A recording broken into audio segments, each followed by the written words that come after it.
Nolan, and who's your friend? Wade. Got it. Yes.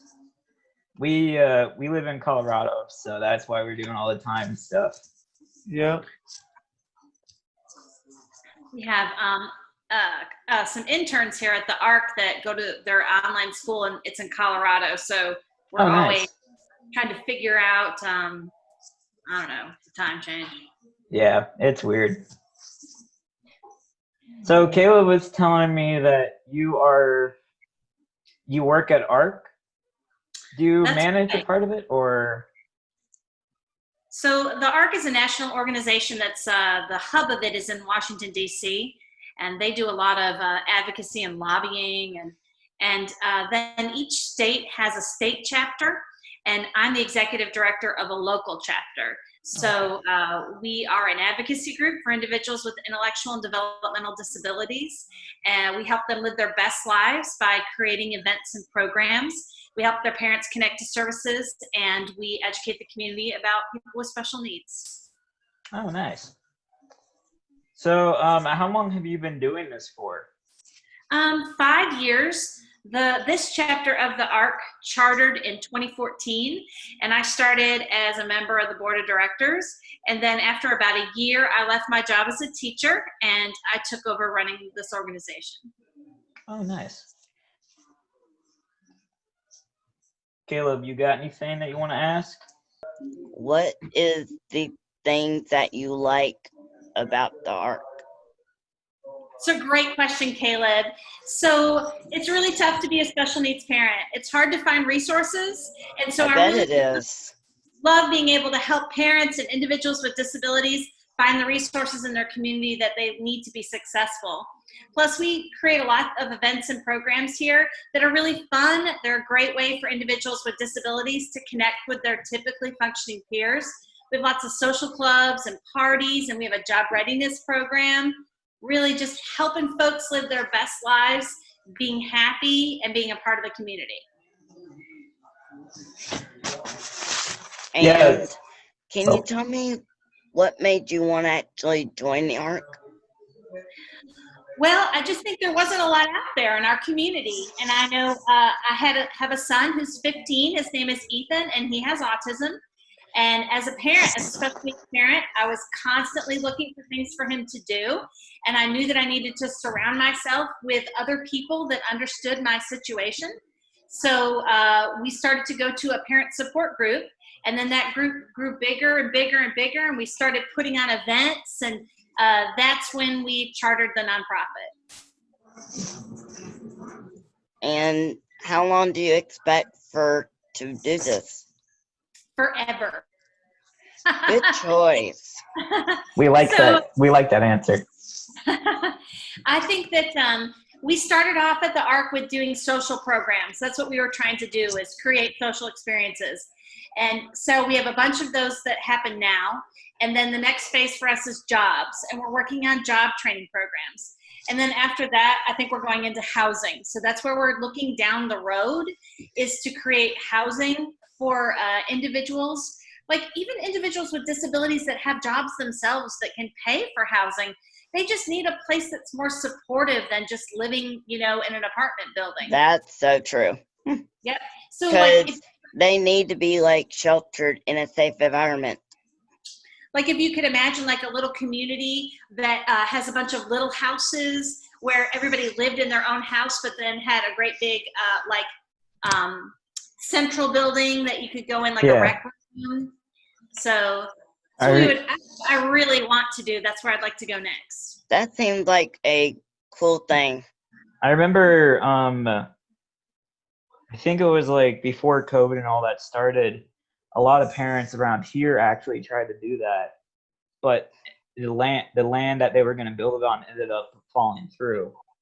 So I think it was like a family of 10. Yeah. And they kept, like, the core families were, it was like 10. They were all going to come together and do it. Yeah. But in the end, it kind of fell through. So. Well, there's a lot, like when you're going to do something like that, there are tons of regulations. It's really a tricky thing. It's a whole web. Yep, but that doesn't mean we're not going to do it. It just means that We're going to do it takes a lot of carefully. work. Yes.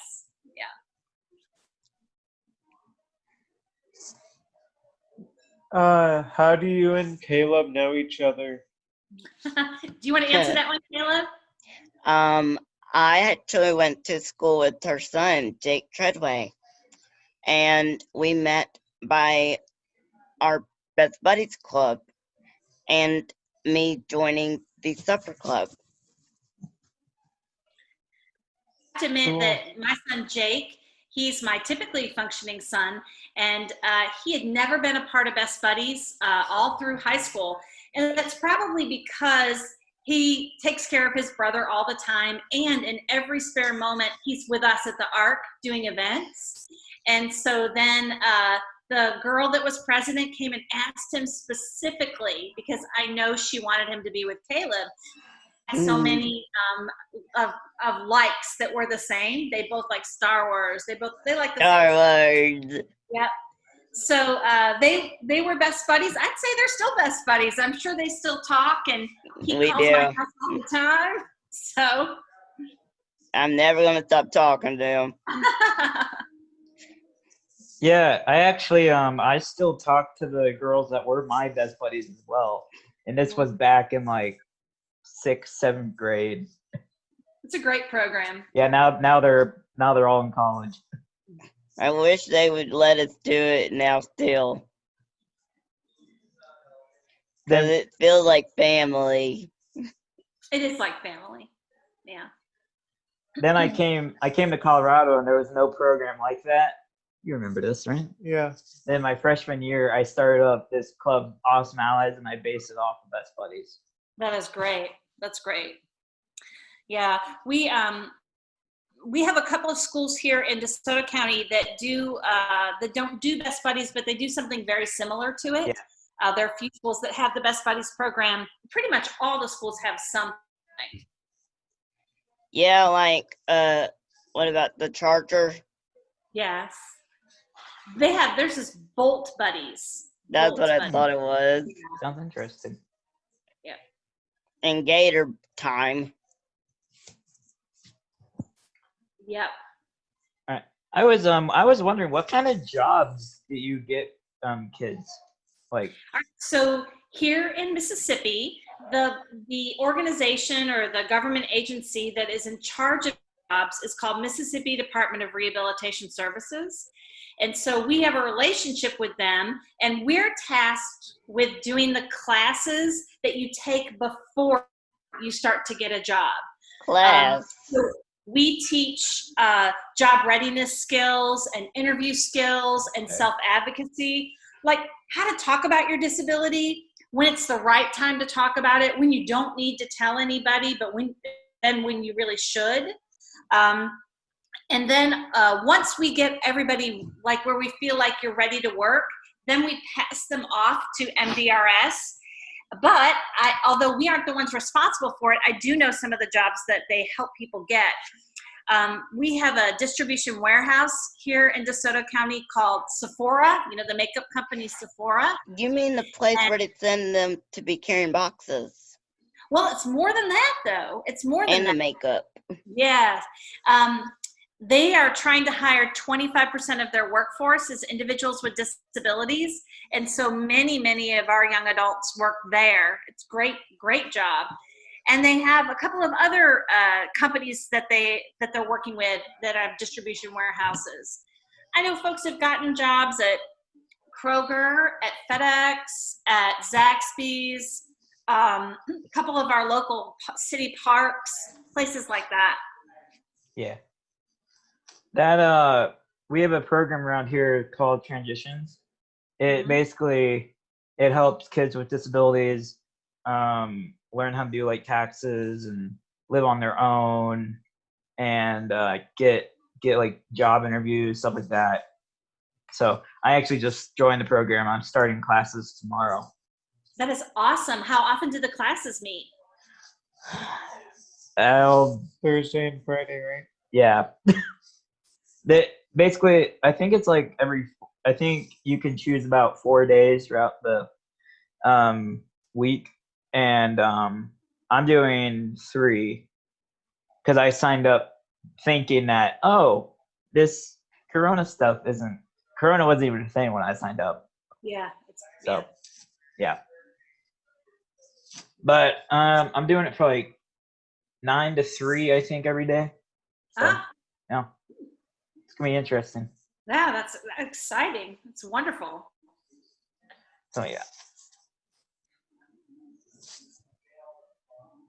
Well, does anyone else have any more questions? Because I answered the ones I got. Caleb, you had a lot. Well, let me tell you about some of our programs here at the ARC, some of the things that we do. Oh, yeah, that'd be wonderful. In our oldest program, the program that's been around longer than the ARC has, is called Camp Bold. It started way before we ever even thought about having an ARC chapter. A psychologist here named Dr. Sheila Williamson, she started this summer program for kids with autism. Now, Camp Bold now is for more than people just with autism, but we do it for 4 weeks in the summer. It's a day camp, and we serve usually around 180 kids and young adults over the 4 weeks. And the best part is not only are we working with individuals with disabilities, for every person with a disability, we have a typically functioning buddy for them. So if we have 180 campers, we usually have around 125 counselors, because some of them work more than 1 week.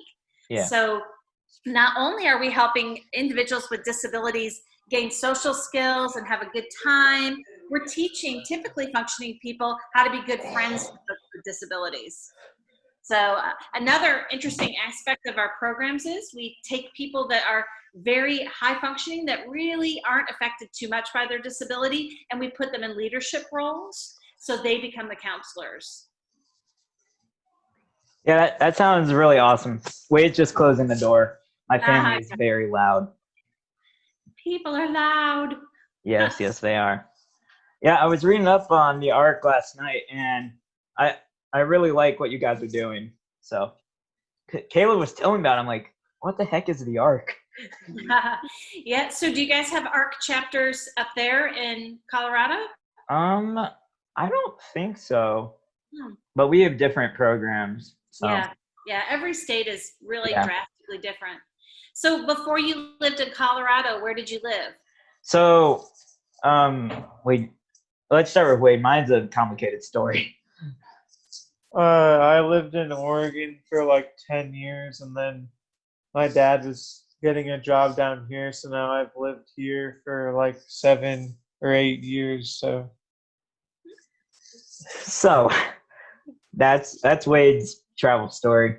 Mine is I was born in Texas, lived there for about a month, then moved to Colorado for 10 years. Then 5th grade, I moved to Maryland for 4. Then in 9th grade, I moved back here. So wow, I've been all over the place. Yeah. And so have you spent time at St. Jude as Caleb has? No, I did not go to St. Jude. I went to Duke. Oh yeah. It wasn't children's or? No, oh, wait. Actually, now think about it, I've been to a lot of hospitals. I'm sure you have. I'm sure it's hard to track. I don't remember the one in Texas, but here I go to Children's. Then I had a transplant for MPS 1. I had a blood transfusion. Okay. And I had that at Duke. That's why I said Duke, because the first like 2 or 3, 4 years of my life, it was going back and forth between Duke and here. So yeah. Then Maryland, I went to Johns Hopkins. That was just my normal hospital for when I lived there. But now I go back to Children's. So, yeah. Well, that's great. Yes. That's great. It's a very complicated story. Sure. I just couldn't blurt it out. I'm like, gotta think about it. Sure. I hear Caleb goes to St. Jude a lot. Yes, I do. Kind of here in Memphis, of course, St. Jude is, this huge place, and The community has to really rally around and support it. And of course, it's essential. It's saving so many people's lives. So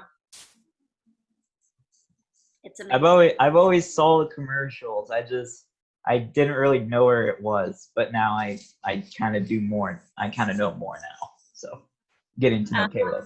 So honestly, here in Memphis, we say it's this beautiful pink building that we like to drive past, and we hope that we never have to go to. Of course, poor Caleb does have to go to it. So yeah. Mm-hmm. Of course, it's a really great place, though. It is. Amazing. You're probably They wondering. don't make you pay for anything in there. They like have it for free. Oh, nice. And Yeah, then they pay it for you. You're probably wondering how Caleb met two guys in Colorado. Yeah, how did that happen? My mom and his mom, they introduced us on the MPS awareness like group chat. Except me. Yeah. That Caleb wanted to do like a podcast, so then we were talking about it because we have a different channel, and then that's how we met. Me and Wade met in high school, and last year, or middle of COVID, we wanted to do a YouTube channel. Yeah. So we started doing that. And then my mom, she one day she just said, "Hey, I want you to like go add Caleb and some other people." She wanted me to get connected with more kids with MPS. Yeah. So I added Caleb, and Caleb, I think you contacted me in like 2 or 3 days after I sent the request. I don't know where I was or what And then, I was doing. Yeah, then I shared my YouTube link with him, like saying, "Hey, you should go check this out." He's like, "Hey, we should do a channel." I'm like, "All right." Thinking back in my head, I'm like, we already do one, but what's another one? So now we're here. So, have you guys? Are there more individuals with your disability that you can find to pull into the channel? Because that would be so cool. We could have. We haven't really talked about it, but we could probably find more people. Because I know there's one kid with MPS. I know he did a lot of lip syncing videos. I just forget his name right now. Caleb, do you know who I'm talking about? I think he's a little bit older than us. Not clue. I'll try to reach out to him and see if he could join. But there are a few more. I'm